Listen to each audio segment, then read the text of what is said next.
Eh bien bonjour à toutes et à tous et bienvenue dans cette nouvelle vidéo, j'espère que vous allez bien, moi ça va super. Donc aujourd'hui une nouvelle vidéo concernant Itto, j'ai vu que la dernière vidéo vous avait plu, je vous en remercie, ça me fait très plaisir. Donc dans la dernière vidéo, on avait vu tout ce qu'il fallait pour le personnage, ses statistiques, tout ça. Et aujourd'hui, je vais vous faire un petit guide de où trouver tous les farms à avoir, tout ça. Donc si ça vous intéresse, restez bien jusqu'à la fin de la vidéo. Bien évidemment, si tu t'es abonné, t'as liké la vidéo, on peut y aller. Donc pour Itto, il vous faudra bien évidemment des leçons du héros. Et pour ça, moi je vous conseille de faire les lignes énergétiques bleues si vous en avez pas. Il vous en faudra 421. Donc voilà, vous faites ça et vous allez en avoir pas mal.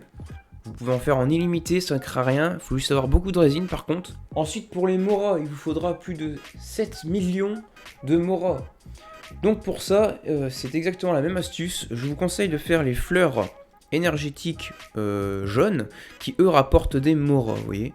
Donc ça c'est pour la base. Les livres du héros et les moras c'est vraiment la base. Ensuite, il vous faudra farmer beaucoup de blobs. Parce qu'il vous faudra beaucoup de semences de blobs, du mucus de blob et de l'essence de blob.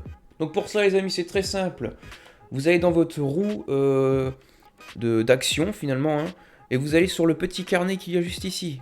Hop, vous l'ouvrez et vous allez tout en bas dans ennemis. Et là en fait tous les ennemis que vous avez croisés ou battus sont répertoriés dans ce petit carnet. Vous descendez tout en bas pour les blobs. Voilà, et ensuite vous faites suivre. Et en fait le carnet va venir localiser un blob directement sur votre map.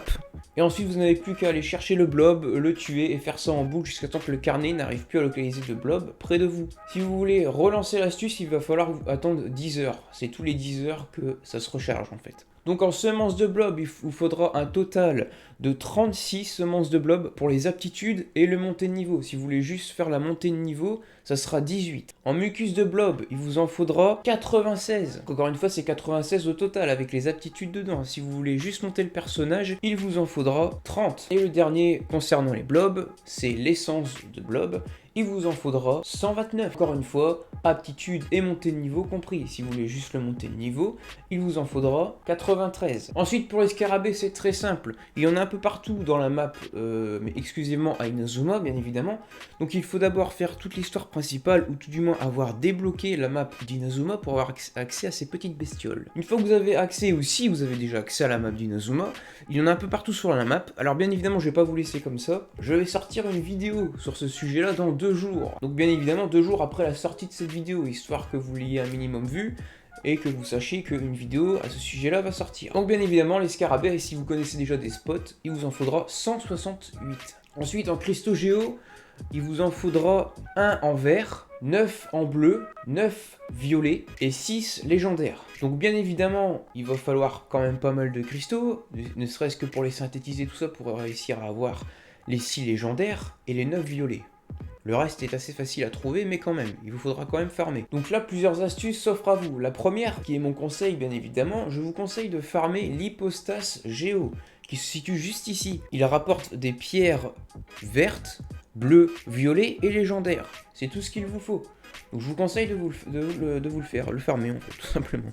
Ensuite, deuxième astuce qui vous est aussi disponible, c'est d'aller farmer le géosaure antique. Il se situe juste ici, pareil, il est un peu plus dur, mais il rapporte un peu plus que l'hypostas. Donc ensuite on passe ses aptitudes. Là ça sera vraiment essentiel que vous ayez terminé l'histoire principale de Genshin Impact, du moins où est-ce qu'elle s'est arrêtée actuellement, car il vous faudra débloquer le boss Signora, qui se situe juste ici. Donc Signora est à Inazuma, donc c'est pour ça qu'il vous faut avoir terminé l'histoire principale au minimum pour la débloquer. Et une fois que c'est fait, vous la fightez tous les lundis, car vous pouvez le faire qu'une seule fois par semaine, je vous conseille de le faire tous les lundis, car le boss reset tous les lundis justement. Donc nous ici ce qui nous intéresse c'est les cœurs de feu. Donc une fois que vous l'avez battu, vous avez une chance sur 3 d'avoir le cœur de feu, car elle donne 3 items légendaires. En général vous l'avez assez souvent. Donc il vous faudra 18 cœurs de feu au total pour les aptitudes de Itto. Ensuite, concernant toujours les aptitudes, il vous faudra 9 enseignements de l'élégance. Ensuite il vous faudra 63 guides de l'élégance. Et ensuite il vous faudra 114 philosophies de l'élégance. Donc bien évidemment ça représente beaucoup de farm, c'est pour ça que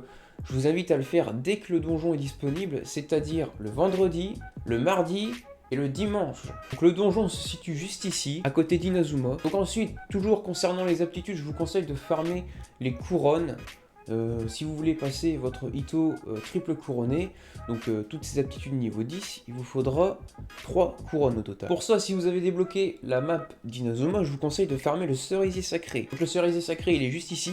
Vous allez à l'intérieur, vous allez dans récompense, et là vous voyez que au niveau 5, vous avez déjà une couronne. En plus de ça, vous avez quelques parchemins qu'il vous faut pour monter Itto, au niveau 6 par exemple. Et en descendant, vous voyez que, hop, juste là, au niveau 15, vous en avez une deuxième. Ensuite, pour ceux qui n'ont pas la map d'Inazuma, je vous rassure, ce n'est pas le seul moyen d'en avoir. Donc le deuxième moyen d'en avoir, c'est tout simplement d'avoir débloqué la map du Mondo Dragon, qui se situe au milieu de la map environ. Et il vous faudra aller à l'arbre permagelé, qui se situe juste ici. Donc une fois arrivé à l'arbre permagelé, vous allez à l'intérieur et vous regardez les récompenses. Vous voyez qu'on a pas mal de récompenses, mais surtout on a une couronne de débloquable au niveau 11. Donc troisième astuce pour avoir des couronnes, c'est de checker très régulièrement et de faire tous les événements que Genshin Impact propose chaque mois sur le jeu. Donc là nous pouvons voir que dans la boutique de l'événement de ce mois-ci, nous avons une couronne qui est juste ici. Donc cette couronne très simple d'acquisition en plus, comme dans chaque événement de Genshin Impact, donc je vous conseille vraiment de les faire, c'est très important pour vos personnages à venir. Donc ensuite, dernier item qui cette fois-ci consistera à monter de niveau Itto, c'est un item qui n'est pas encore disponible à ce jour sur le jeu, il vous faudra attendre la mise à jour 2.3 qui arrive dans quelques semaines. Donc pour ça, il vous faudra débloquer l'île de Tsurumi et il va vous falloir vous débloquer ce petit point de spawn qui est juste ici car le boss va arriver juste là en fait, ça c'est son arène. Donc il vous faudra 46 items de ce boss là. Donc voilà pour tous les items d'Itto, comment on les farm, tout ça, j'espère vous avoir aidé. Vous allez me sortir, bien évidemment, il vous faut énormément de résine. Oui, c'est vrai. Donc pour ça, je vous conseille de faire le pass de combat, vous n'êtes pas obligé de l'acheter, juste de le faire, il y a des résines qui sont débloquables à l'intérieur. De faire l'arbre permagelé comme je vous ai conseillé, il y a des résines qui sont aussi à dropper. Et de faire aussi le cerisier sacré que je vous ai également conseillé. Bien évidemment, je vous conseille aussi de faire toutes les quêtes principales. Donc c'est tout pour cette petite vidéo, j'espère qu'elle vous aura plu. N'oubliez pas de vous abonner, lâcher un like si elle vous a plu, bien évidemment. N'oubliez pas aussi que j'ai une chaîne Twitch où vous pouvez me rejoindre pour me regarder en live. Et sur ce, moi je vous dis passez une bonne soirée ou une bonne journée. Au revoir.